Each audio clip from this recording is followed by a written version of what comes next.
बात की शुरुआत कर रहे हैं जो जीवन की सबसे बड़ी उलझन, कर्तव्य और मोह को सुलझाता है। 1 श्लोक अज्ञान का प्रश्न। श्लोक 1 धृतराष्ट्र उवाच धर्म क्षेत्रे कुरुक्षेत्रे समवेता युयुत्सव माम काह पांडवाश्चैव किम कुर्वत संजय। सरल अर्थ, धृतराष्ट्र ने संजय से पूछा, हे संजय, धर्म की भूमि कुरुक्षेत्र में युद्ध की इच्छा से इकट्ठे हुए मेरे पुत्रों कौरवों और पांडु के पुत्रों पांडवों ने आखिर क्या किया। विस्तार से सीख, ठहराव और गहराई। ये श्लोक बताता है कि हमारा मन कहाँ फंसा रहता है। 1 जीवन ही कुरुक्षेत्र है। कुरुक्षेत्र सिर्फ जमीन का टुकड़ा नहीं है, ये हमारे मन का युद्ध मैदान है, जहाँ हर रोज सही धर्म और गलत मोह के विचार लड़ते हैं। सीख ये है कि आपको अपने जीवन के हर फैसले को धर्म क्षेत्र मानना चाहिए, जहां आपको नैतिकता के आधार पर चुनाव करना है। 2 मोह का अंधापन। धृतराष्ट्र अज्ञान और पुत्र मोह का प्रतीक है। वो जानता है कि उसके पुत्र अधर्म पर हैं, फिर भी वो उम्मीद कर रहा है कि कहीं न कहीं वे जीत जाएं। सीख, जब हम मोह में होते हैं तो हम सच्चाई को देखकर भी अनदेखा करते हैं। आंखों का अंधापन इतना खतरनाक नहीं जितना मन का अंधापन। 2 श्लोक बेचैनी और पलायन। श्लोक 2 संजय उवाच दृष्ट्वा तु पांडवानिकं व्यूढ़ं दुर्योधनस्तदा आचार्यमुपसंगम्य राजा वचनं ब्रवीत। सरल अर्थ, संजय ने कहा, पांडवों की सेना को व्यूह रचना में सजी हुई देखकर राजा दुर्योधन तुरंत आचार्य द्रोण के पास गया और ये वचन बोला। विस्तार से सीख, विश्लेषणात्मक। दुर्योधन का यह व्यवहार असुरक्षित नेतृत्व का प्रतीक है। 1 सफलता के लिए तैयारी। दुर्योधन ने पहले पांडवों की सेना को ध्यान से देखा। दृष्टवा। सीख, जीवन में अपने लक्ष्य को पाने से पहले आपको विरोधी की तैयारी का ठीक से आकलन करना चाहिए। आंखें मूंदकर कोई भी काम शुरू न करें। 2 सांत्वना की तलाश। यदि दुर्योधन आत्मविश्वासी होता तो वो अपनी सेना को प्रेरित करता, लेकिन वो गुरु के पास भागकर गया। सीख, सच्चा नेतृत्व वो है जो संकट में खुद खड़ा रहे। यदि आप हर बार डरकर किसी दूसरे के पास सांत्वना या सलाह के लिए भागते हैं तो आप अपनी आंतरिक शक्ति खो रहे हैं। 3 श्लोक गुरु पर संदेह। श्लोक 3 दुर्योधन उवाच पश्येता पांडुपुत्राणामाचार्य महती चमू व्यूढ़ा द्रुपद पुत्रेण तव शिष्येण धीमता। सरल अर्थ, हे आचार्य, पांडु पुत्रों की इस विशाल सेना को देखिए, जिसे आपके ही बुद्धिमान शिष्य द्रुपद पुत्र धृष्टद्युम्न ने कुशलता से खड़ा किया है। विस्तार से सीख, चालाकी और अविश्वास। ये श्लोक दुर्योधन की कूटनीति और छोटी सोच को दिखाता है। 1 ईर्ष्या और अतिशयोक्ति।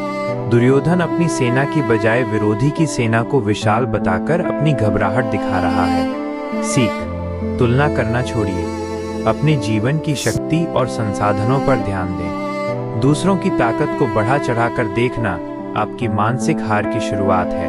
2 गुरु पर संदेह। वो जानबूझकर गुरु को याद दिला रहा है कि सामने आपका ही शिष्य धृष्टद्युम्न सेनापति है। इसका उद्देश्य गुरु के मन में संकोच पैदा करना था। सीख, एक अच्छा लीडर अपनी टीम पर भरोसा करता है। यदि आप अपनी टीम, सहकर्मी, मित्र या सलाहकार की निष्ठा पर संदेह करते हैं तो आप कभी भी सामूहिक सफलता प्राप्त नहीं कर सकते। 4 श्लोक विरोधियों की महानता। श्लोक 4 अत्र शूरा महेश्वासा भीमार्जुनस्मा युधि युयुधानो विराटश्च द्रुपदश्च महारथ।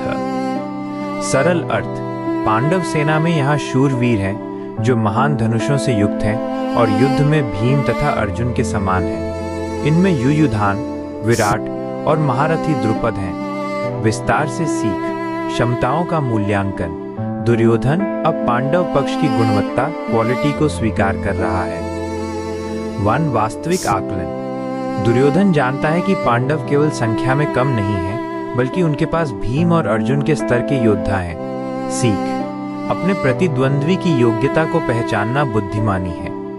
चाहे वो व्यापार हो, पढ़ाई हो या खेल, अपने प्रतिद्वंद्वी की ताकत को ईमानदारी से स्वीकार करना आपको बेहतर रणनीति बनाने में मदद करता है।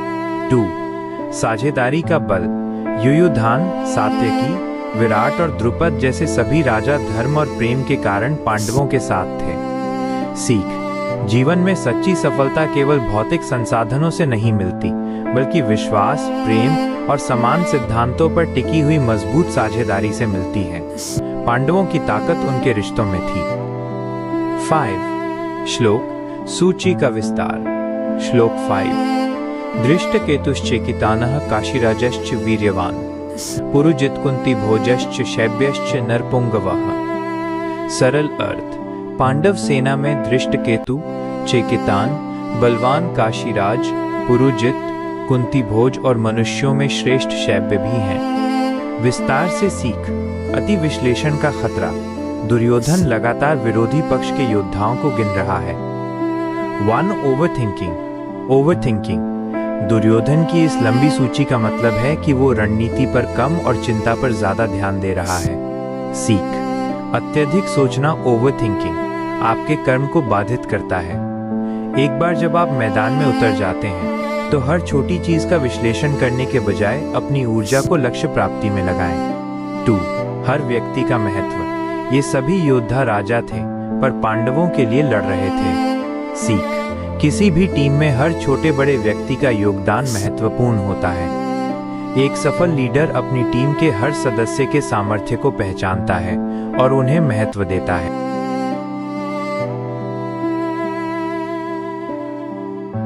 श्लोक युवा शक्ति का भय। श्लोक 6। युधामन्युश्च विक्रांत उत्तमौजाश्च वीर्यवान सौभद्रो द्रौपदेयाश्च सर्व एव महारथा। सरल अर्थ। पराक्रमी युधामन्यु, बलवान उत्तमौजा, सुभद्रा पुत्र अभिमन्यु और द्रौपदी के 5 पुत्र भी हैं। ये सभी महारथी हैं। विस्तार से सीख। भविष्य का आंकलन। दुर्योधन अब पांडवों की युवा और नई पीढ़ी को देखकर डर रहा है। 1. नई प्रतिभा की ताकत। अभिमन्यु जैसे युवा योद्धाओं को महारथी कहना दुर्योधन की चिंता को दिखाता है। वो जानता है कि नई पीढ़ी में नया उत्साह और अद्वितीय क्षमता होती है। सीख। जीवन में आपको न केवल वर्तमान बल्कि भविष्य की चुनौतियों के लिए भी तैयार रहना चाहिए। हमेशा नई तकनीक, नए विचारों और युवा प्रतिभा को महत्व दें, क्योंकि वे ही सबसे तेजी से खेल पलटते हैं। 2. समर्पित टीम। पांडवों के पक्ष में हर योद्धा अपनी अपनी जगह पर योग्य था। सीख। एक सफल टीम वो होती है जहां हर व्यक्ति की अपनी क्षमता हो और सब मिलकर एक उद्देश्य के लिए लड़ें। गुणात्मक शक्ति, क्वालिटी, हमेशा संख्यात्मक शक्ति, क्वांटिटी से बेहतर होती है। 7. श्लोक अपनी सेना पर ध्यान केंद्रित करना। श्लोक 7। अस्माकं तु विशिष्टा ये तानि बोध द्विजोत्तम नायका मम सैन्यस्य संज्ञार्थम तान ब्रवीमि ते। सरल अर्थ। हे ब्राह्मण श्रेष्ठ आचार्य द्रोण, अब आप हमारी सेना के उन सबसे श्रेष्ठ योद्धाओं को भी जान लीजिए। मेरी सेना के जो मुख्य नायक हैं, मैं आपको उनकी जानकारी के लिए उनके नाम बताता हूँ। विस्तार से सीख। आत्म प्रेरणा की आवश्यकता। पांडवों की ताकत गिनवाते गिनवाते दुर्योधन अब खुद को याद दिलाता है कि उसकी सेना भी शक्तिशाली है। 1. दिशा परिवर्तन। दुर्योधन ने पिछले 6 श्लोक दुश्मन को समर्पित किए। अब वो अचानक अपनी ताकत की ओर मुड़ता है। सीख। किसी भी कार्य में विरोधी पर ध्यान देना जरूरी है, लेकिन खुद पर विश्वास बनाए रखना सबसे ज्यादा जरूरी है। अपने संसाधनों और योग्यताओं पर ध्यान केंद्रित करना ही आगे बढ़ने का एकमात्र तरीका है। 2. वरिष्ठों का सम्मान। दुर्योधन गुरु को द्विजोत्तम कहकर सम्मान देता है ताकि उन्हें प्रेरित कर सके। सीख। एक अच्छा लीडर अपनी टीम के विशेषज्ञों और वरिष्ठों को हमेशा सम्मानित करता है। संकट के समय अपनी टीम के अनुभव पर भरोसा दिखाना बहुत जरूरी होता है। 8. श्लोक निष्ठा के आधार स्तंभ। श्लोक 8। भवान भीष्मश्च कर्णश्च कृपश्च समितिंजय अश्वत्थामा विकर्णश्च सौमदत्तिस्तथैव च। सरल अर्थ। हमारी सेना में आप द्रोण, भीष्म, कर्ण और युद्ध जीतने वाले कृपाचार्य हैं। साथ ही अश्वत्थामा, विकर्ण और सोमदत्त का पुत्र भूरिश्रवा भी है। विस्तार से सीख। आंतरिक संघर्ष। दुर्योधन यहाँ अपनी सबसे बड़ी संपत्ति अपने योद्धाओं के नाम गिना रहा है। 1. केवल शक्ति नहीं, इस सूची में शामिल कई योद्धा जैसे भीष्म, द्रोण अंदर से पांडवों के पक्ष में थे। वे केवल प्रतिज्ञा या अधीनता के कारण दुर्योधन के साथ थे। सीख, आपकी टीम में कितनी क्षमता है ये महत्वपूर्ण है, लेकिन वे किस भावना से आपके लिए काम कर रहे हैं ये ज्यादा जरूरी है। निष्ठा जो डर या कर्ज पर आधारित हो, वो प्रेम या विश्वास पर आधारित निष्ठा से हमेशा कमजोर होती है। 2. मुख्य आधार। ये योद्धा कौरव सेना के 7 आधार स्तंभ थे। सीख, हर बड़े मिशन को सफल बनाने के लिए आपके पास ऐसे कोर सदस्य होने चाहिए जो उच्च योग्यता रखते हों और संकट में आपके साथ खड़े रहें, पर सुनिश्चित करें कि उनका मन और कर्म दोनों आपके लक्ष्य के साथ हों। 9. श्लोक, बलिदान की भावना। श्लोक 9। अन्ये च बहवः शूरा मदर्थे त्यक्त जीविता नाना शस्त्र प्रहरणाः सर्वे युद्ध विशारदा। सरल अर्थ। और इनके अलावा भी बहुत से शूरवीर हैं जिन्होंने मेरे लिए अपने जीवन की आशा त्याग दी है। ये सब अनेक प्रकार के शस्त्रों से सुसज्जित और युद्ध कला में पूरी तरह से निपुण हैं। विस्तार से सीख, प्रेरणा और उद्देश्य। दुर्योधन यहाँ उन आम सैनिकों की बात कर रहा है जो बलिदान के लिए तैयार थे। 1. निष्ठावान अनुयायी। दुर्योधन अपने लिए लड़ने आए सैनिकों को मदर्थे त्यक्त जीविता, मेरे लिए जीवन का त्याग करने वाले कहता है। सीख, एक सच्चे लीडर के पास केवल योग्य लोग ही नहीं बल्कि निष्ठावान लोग भी होते हैं। यह निष्ठा ही किसी भी टीम को सामान्य से असाधारण बनाती है। 2. दोषपूर्ण नींव। भले ही सैनिकों में बलिदान की भावना और योग्यता थी, लेकिन उनका आधार दुर्योधन का लालच और अधर्म गलत था। सीख, स्किल, योग्यता और मेहनत अंततः विफल हो जाती है यदि आपका उद्देश्य द पर्पस नैतिक और सच्चा ना हो। हमेशा सही उद्देश्य के लिए लड़ें। 10. श्लोक, सबसे बड़ा भ्रम। श्लोक 10। अपर्याप्तम तदस्माकं बलम भीष्माभिरक्षितम पर्याप्तम त्विद्मे तेषां बलम भीमाभिरक्षितम।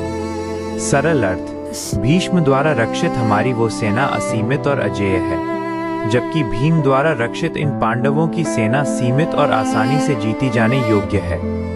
विस्तार से सीख, आत्म धोखे का परिणाम।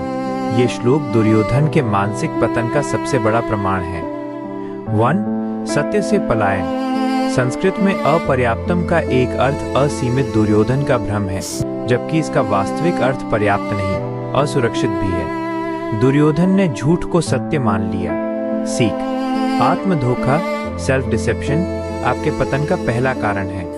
अपनी कमजोरियों को घमंड से ढकना छोड़ें और वास्तविक आकलन करें। 2.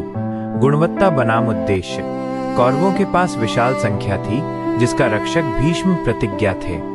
पांडवों के पास सीमित संख्या थी जिसका रक्षक भीम, शौर्य और कृष्ण धर्म थे।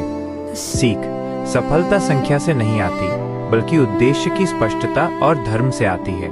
यदि आप नैतिक रूप से सही हैं, तो आपकी छोटी ताकत भी सबसे बड़ी चुनौती से लड़ सकती है। श्लोक, भीष्म की सुरक्षा का निर्देश। श्लोक 11।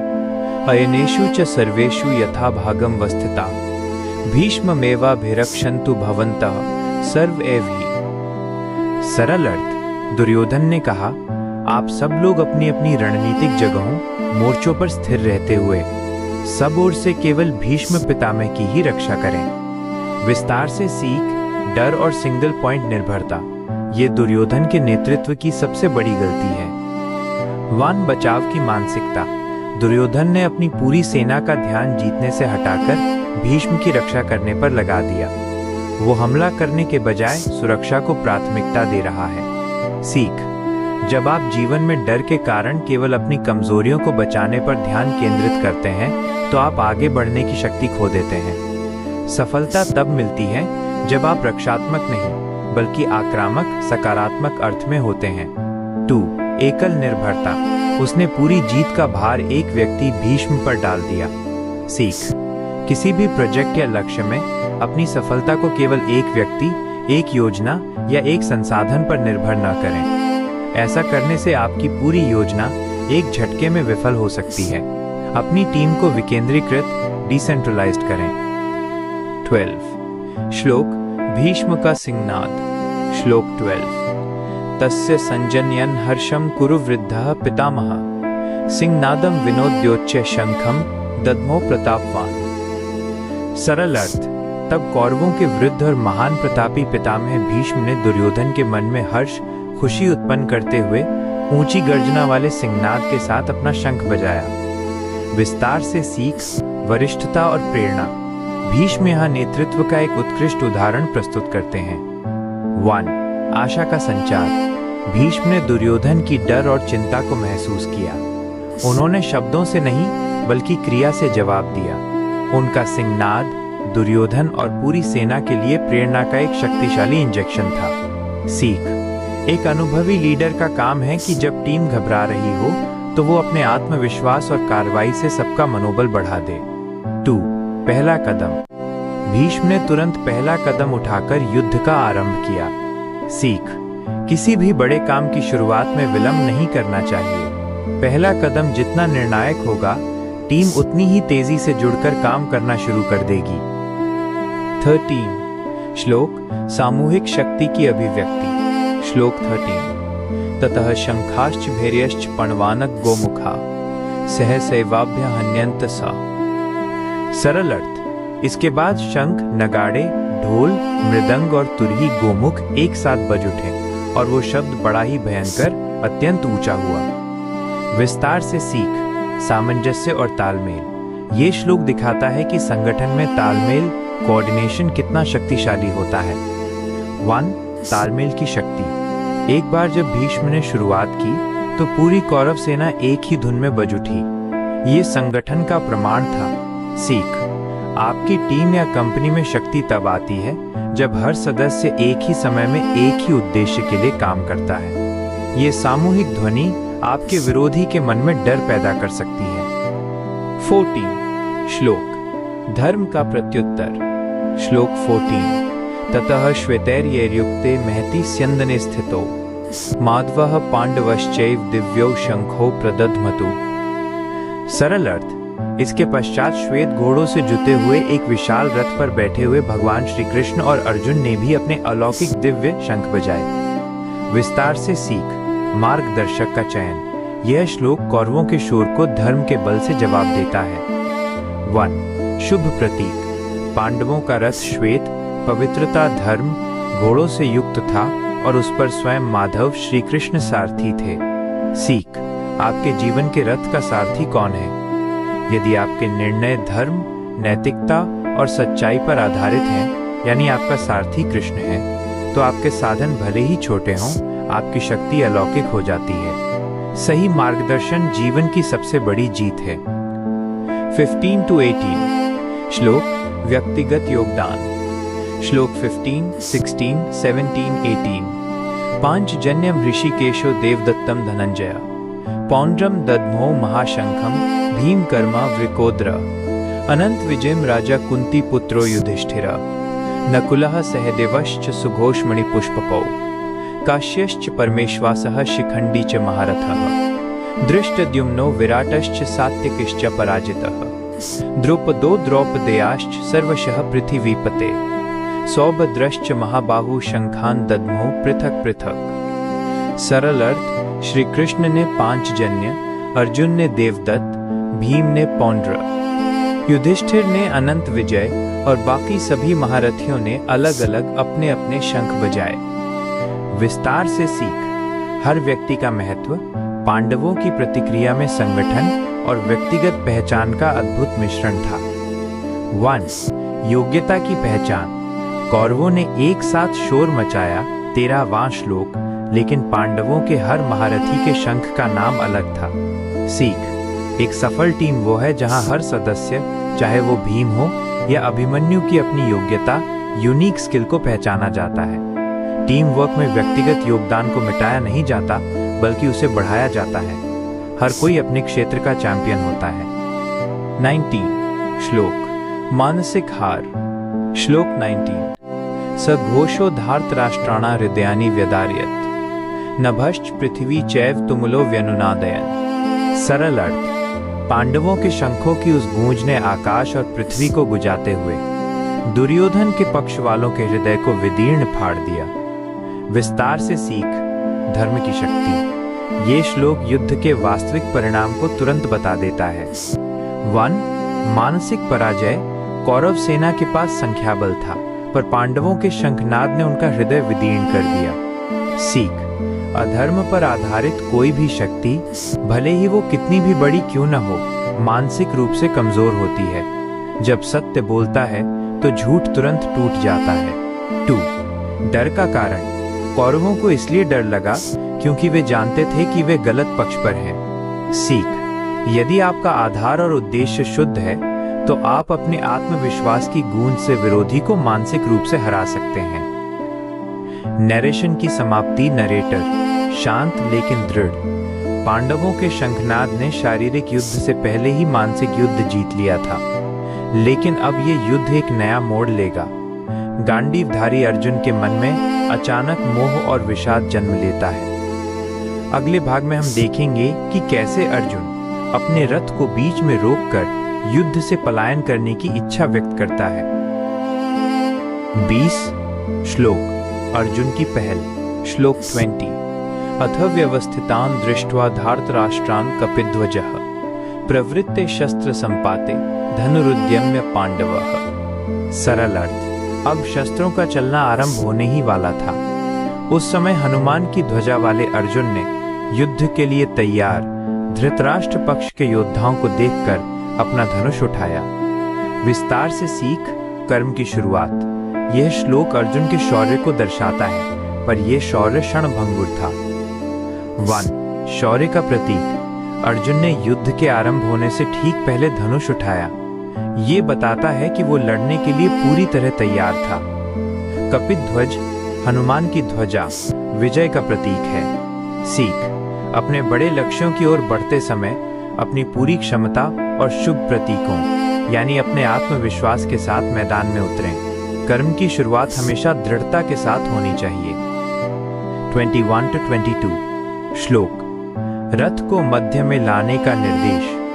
श्लोक 21-22 ऋषिकेशं तदा वाक्यमिदमः महीपते अर्जुन उवाच सेनयोरुभयोर्मध्ये रथं स्थापय यावदेतान् योद्धु कामान् वस्थितान् कैर्म्या सह योद्धव्यमस्मिन् रणसमुद्यमे। सरल अर्थ।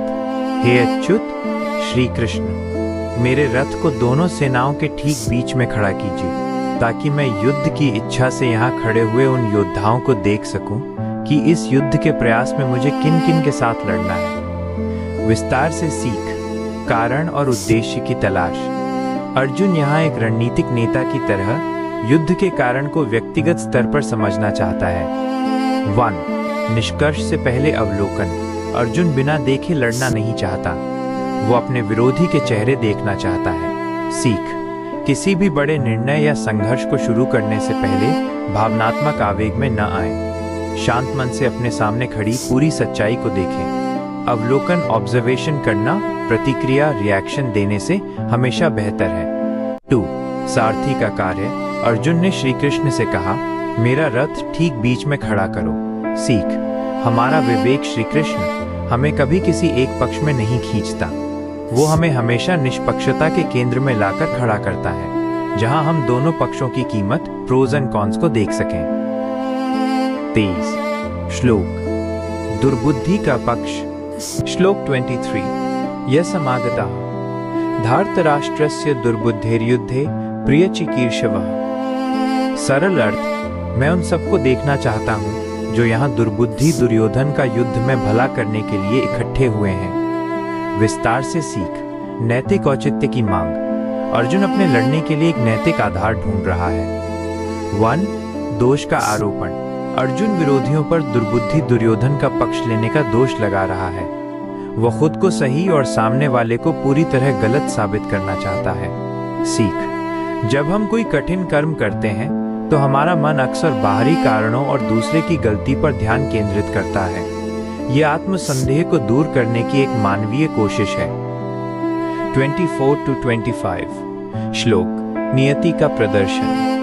श्लोक 24-25 संजय उवाच एव मुक्तो ऋषिकेशो गुडाकेशेन भारत सेनयोरुभयोर्मध्ये स्थापयित्वा रथोत्तमम् भीष्मद्रोण प्रमुक्तः सर्वेषां च महीक्षिताम् उवाच पार्थ पश्येतान् समवेतान् कुरुनिति।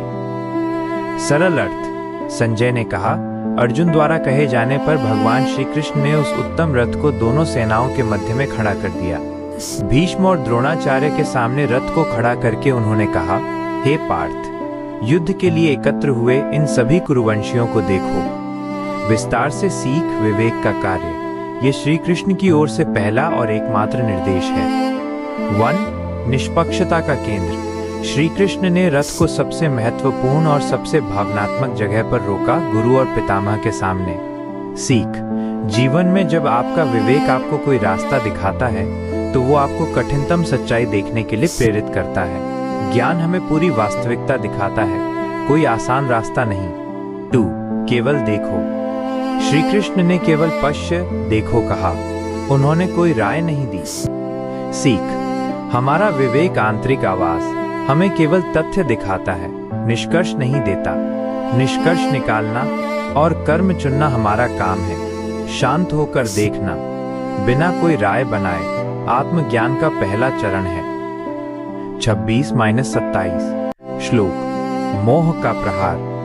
श्लोक 26-27 तत्र पश्यत् स्थितान् पार्थः पितामहान् पुत्रान् पौत्रान् स्खींस्तथा श्वशुरान् सुहृदश्चैव सेनयोरुभयोरपि तान् समीक्ष्य स कौन्तेयः सर्वान् बन्धूनवस्थितान् कृपया पर्याविष्टो विषीदन्निदं ब्रवीत। सरल अर्थ, अर्जुन ने वहां चाचाओं, दादाओं, गुरुओं, मामाओं, भाइयों, पुत्रों, पौत्रों, मित्रों और ससुरों को खड़े देखा। उन सभी संबंधियों को देखकर वो अत्यधिक करुणा से भर गया और दुखी होकर ये वचन बोला। विस्तार से सीख। कर्तव्य बनाम संबंध। ये वह क्षण है जब मोह अर्जुन के कर्तव्य पर प्रहार करता है। 1. रिश्तों का जाल। अर्जुन को विरोधी सेना में शत्रु नहीं बल्कि रिश्ते दिखाई दिए। उसका कर्तव्य, धर्म, उसके व्यक्तिगत संबंधों, मोह से टकरा गया। सीख। जीवन में सबसे बड़ा संघर्ष बाहरी नहीं, आंतरिक होता है। जब भी आपको बड़ा लक्ष्य हासिल करना होता है तो आपको भावनात्मक संबंधों या पुरानी आदतों का त्याग करना पड़ता है और यही चीज विषाद, दुख पैदा करती है। 2. करुणा का भ्रम। अर्जुन को करुणा आई, लेकिन यह करुणा दुख और निष्क्रियता में बदल गई। सीख। सच्ची करुणा हमेशा सही कर्म को जन्म देती है, जैसे गरीबों की मदद, जबकि मोह से उपजी करुणा हमें अपने कर्तव्य से भागने का बहाना देती है। नरेशन की समाप्ति। नरेटर। आवाज में दर्द और सहानुभूति। अर्जुन अब मोहग्रस्त है। वो एक क्षत्रिय के कर्तव्य को भूल चुका है और एक सामान्य मनुष्य की तरह दुख में डूब रहा है। अब वो श्री कृष्ण को वो बात बताएगा जो हर मनुष्य जीवन के बड़े संघर्षों से पहले महसूस करता है: डर, दुख और पलायन की इच्छा। शरीर पर मोह का प्रहार।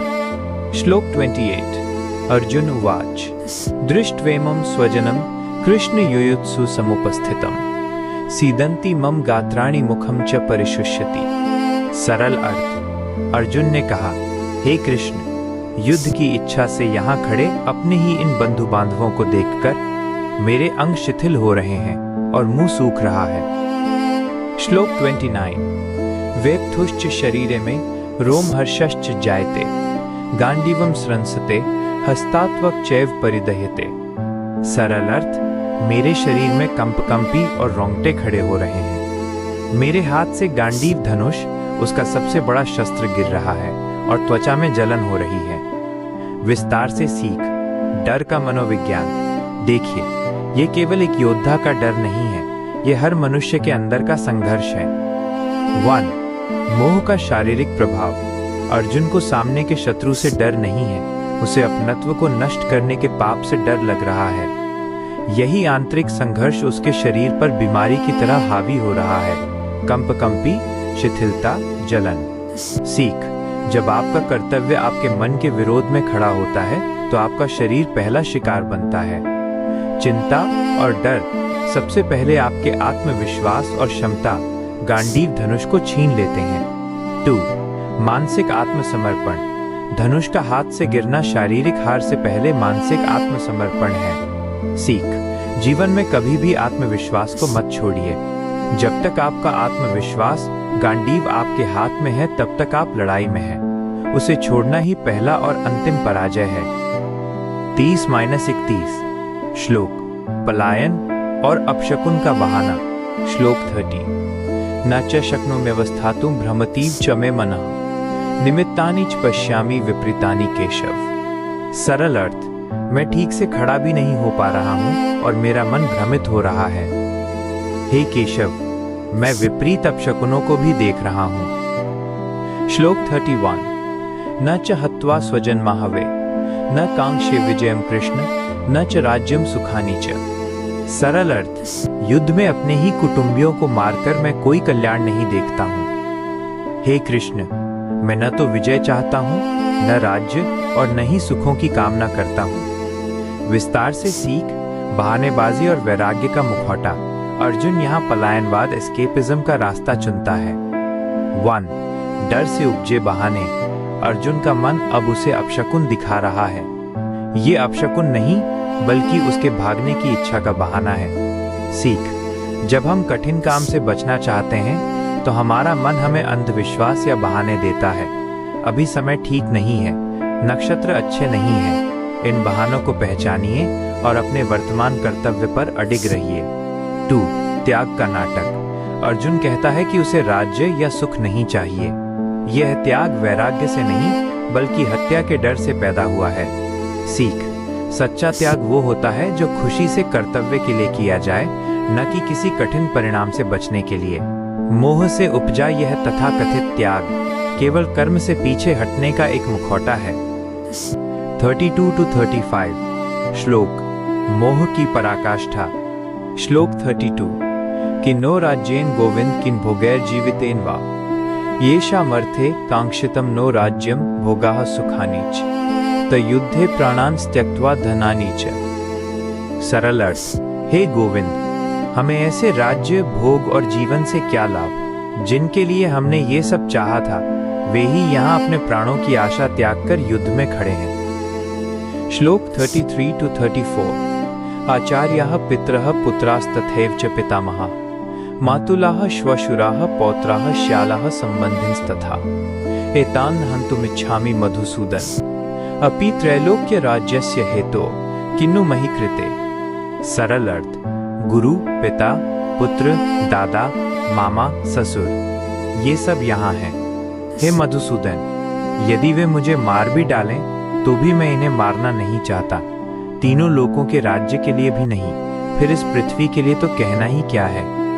विस्तार से सीख, मोह की सबसे ऊंची दीवार। यहाँ अर्जुन ने मोह की सबसे ऊंची दीवार खड़ी कर दी है, जिसने उसे कर्तव्य से पूरी तरह अलग कर दिया।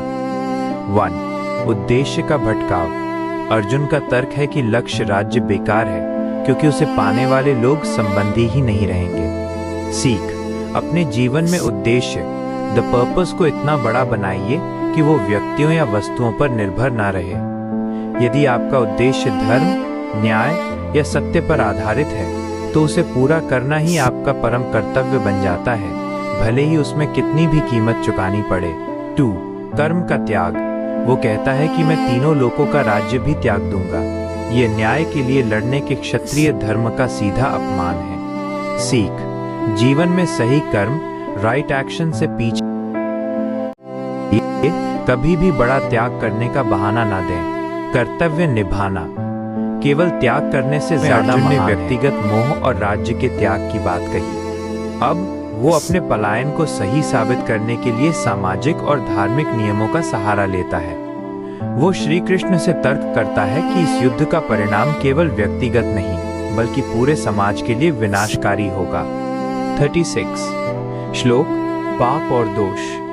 श्लोक 36 तस्मान्नार्हा वयं हन्तु धार्तराष्ट्रान् स्वबान्धवान् स्वजनम ही कथम हत्वा सुखिनः स्याम माधव। सरल अर्थ, हे माधव, इसलिए हमें अपने ही बंधु बांधवों धृतराष्ट्र के पुत्रों को मारना उचित नहीं है। अपने ही लोगों को मारकर हम कैसे सुखी हो सकते हैं। विस्तार से सीख, दोष और शुद्धिकरण। अर्जुन यहाँ कर्म के परिणाम से डर रहा है जिसे वो पाप कह रहा है। 1. परिणाम की चिंता। अर्जुन कर्म युद्ध पर ध्यान देने के बजाय उसके परिणाम सुख पर ध्यान दे रहा है। वह पाप से इसलिए डरता है ताकि वो दुखी न हो। सीख। जीवन में सच्चा कर्तव्य वो है जो आपको सही कर्म करने के लिए प्रेरित करे, भले ही उसका तात्कालिक परिणाम कठिन हो। यदि आप हमेशा दुख से बचने के लिए कर्म छोड़ देंगे तो आप कभी भी महान लक्ष्य प्राप्त नहीं कर पाएंगे। 37 to 39। श्लोक। कुल धर्म का नाश। श्लोक 37-39 संक्षेप में। कुलक्षय प्रणश्यन्ति कुल धर्माः सनातनाः धर्मे नष्टे कुलम् अधर्माभिभवात् कृष्ण प्रदुष्यन्ति कुलस्त्रियः स्त्रीषु दुष्टासु वार्ष्णेय जायते वर्ण संकर। सरल अर्थ। कुल का नाश होने से सनातन कुल धर्म नष्ट हो जाते हैं। धर्म के नष्ट होने पर अधर्म बढ़ जाता है। हे कृष्ण, अधर्म के बढ़ने से कुल की स्त्रियां दूषित हो जाती हैं और स्त्रियों के दूषित होने से वर्ण संकर अवांछित संतान पैदा होता है। विस्तार से सीख। सामाजिक दायित्व का तर्क। अर्जुन अब समाज शास्त्री बन गया है जो भविष्य की पीढ़ियों की चिंता कर रहा है। 1. भविष्य की चिंता। अर्जुन का सबसे बड़ा तर्क ये है कि युद्ध से सामाजिक व्यवस्था कुल धर्म टूट जाएगी। वह वर्तमान के न्याय से अधिक भविष्य की अस्थिरता से डर रहा है। सीख। अत्यधिक अतीत की बातों और भविष्य की चिंताओं में उलझना आपके वर्तमान कर्तव्य को नष्ट कर देता है। सच्चा कर्म वर्तमान में होता है। यदि आप आज न्याय के लिए खड़े नहीं होंगे तो भविष्य अपने आप ही अधर्म से भर जाएगा। 2. ज्ञान का दुरुपयोग। अर्जुन ने जो सामाजिक नियम सीखे थे वह उनका उपयोग कर्तव्य से बचने के लिए कर रहा है। सीख। ज्ञान तब तक व्यर्थ है जब तक उसे सही समय पर सही उद्देश्य के लिए लागू न किया जाए। अपने ज्ञान का उपयोग समस्याओं को हल करने के लिए करें, न कि पलायन के बहाने बनाने के लिए। 40-44। श्लोक। नरक का भय और पितरों की दुर्गति। श्लोक 40-44 संक्षेप में। संकरो नरकायैव कुलघ्नाना कुलस्यच पतन्ति पितरो हेषां लुप्त पिंडोदक क्रिया दुषैरितः कुलघ्नाना उत्सन्न कुलधर्माणा नरके नियतम वासो भवतीत्यनुशुश्रो। सरल अर्थ। वर्ण संकर कुलघातियों को नरक की ओर ले जाता है। इन कुलघातियों के पितरों को भी मुक्ति नहीं मिलती क्योंकि उनके लिए पिंडदान और जल तर्पण की क्रियाएं नष्ट हो जाती हैं। हमने सुना है कि कुल धर्म नष्ट होने से अनिश्चित काल तक नरक में वास होता है। विस्तार से सीख। डर का अंतिम हथियार। अर्जुन अपने तर्क में सबसे शक्तिशाली हथियार नरक का भय शामिल करता है। 1. डर से उत्पन्न कर्महीनता। अर्जुन ने नरक और पितृदोष का भय दिखाया। वह इस डर के कारण निष्क्रिय होना चाहता है। सीख। भय हमेशा निष्क्रियता को जन्म देता है। सच्चा धर्म आपको कर्तव्य के लिए प्रेरित करता है, न कि भयभीत होकर पलायन के लिए। महान कार्यों में क्षणिक पाप का भय पालने से बेहतर है कि आप अधर्म के खिलाफ खड़े होने का धर्म निभाएं। 2. जिम्मेदारी से भागना। वो अतीत के पितरों और भविष्य के नरक की जिम्मेदारी ले रहा है, पर वर्तमान की न्याय की जिम्मेदारी नहीं ले रहा। सीख। हमें केवल उस कर्म की जिम्मेदारी लेनी चाहिए जो हम वर्तमान में कर सकते हैं। अपने वर्तमान कर्तव्य को पूरा करना ही आपके पितरों के प्रति सबसे बड़ा सम्मान है। 45-46। श्लोक।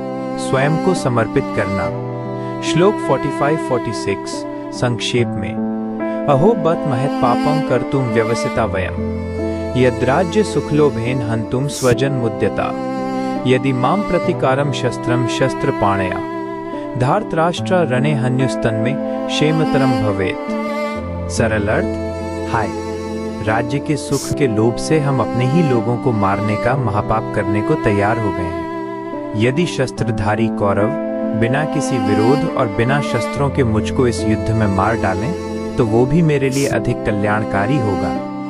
विस्तार से सीख। मोह का चरम। ये अर्जुन के मोह का सबसे बड़ा आत्म बलिदान है जो दरअसल पलायन है। 1. लोभ का आरोपण। अर्जुन खुद पर राज्य सुख के लोभ का आरोप लगाता है ताकि वो युद्ध से पीछे हट सके। सीख। जब हम मोहग्रस्त होते हैं तो हम अपनी सच्ची प्रेरणा को गलत नाम देते हैं। यहाँ लोभ नहीं बल्कि धर्म के लिए लड़ना कर्तव्य था, पर अर्जुन ने उसे लोभ कह दिया। 2. निष्क्रिय आत्मसमर्पण। अर्जुन कहता है कि शस्त्र त्याग कर मर जाना कल्याणकारी है। यह क्षत्रिय धर्म का पूर्ण त्याग है। सीख। निष्क्रियता इनएक्शन कभी भी कल्याणकारी नहीं होती। अधर्म के खिलाफ खड़े होना, भले ही उसमें जोखिम हो, चुपचाप बैठ जाने से हमेशा बेहतर है। 47 श्लोक समर्पण और मौन। श्लोक 47। संजय उवाच संख्ये रथोपस्थ उपाविशत् विसृज्य सश्रम चापम शोक संविघ्न मानसः। सरल अर्थ, संजय ने कहा, इस प्रकार युद्ध भूमि में कहकर शोक से भरे मन वाले अर्जुन ने बाणों सहित धनुष को त्याग दिया और रथ के पिछले भाग पर चुपचाप बैठ गए। विस्तार से सीख विषाद का अंतिम परिणाम। ये श्लोक अर्जुन विषाद योग का निष्कर्ष है।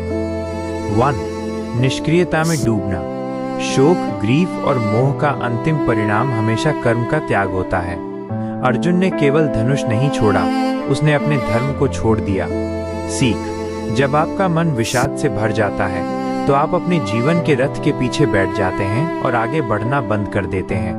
2. भगवान की प्रतीक्षा। अर्जुन ने सारे तर्क देकर अंततः हार मान ली और चुप हो गया। यही वह क्षण है जब भगवान श्री कृष्ण हमारा विवेक बोलना शुरू करेंगे। सीख। जीवन में जब आपके सारे तर्क और मोह खत्म हो जाएं और आप चुपचाप बैठ जाएं, तभी सच्चा ज्ञान आपको मिल सकता है।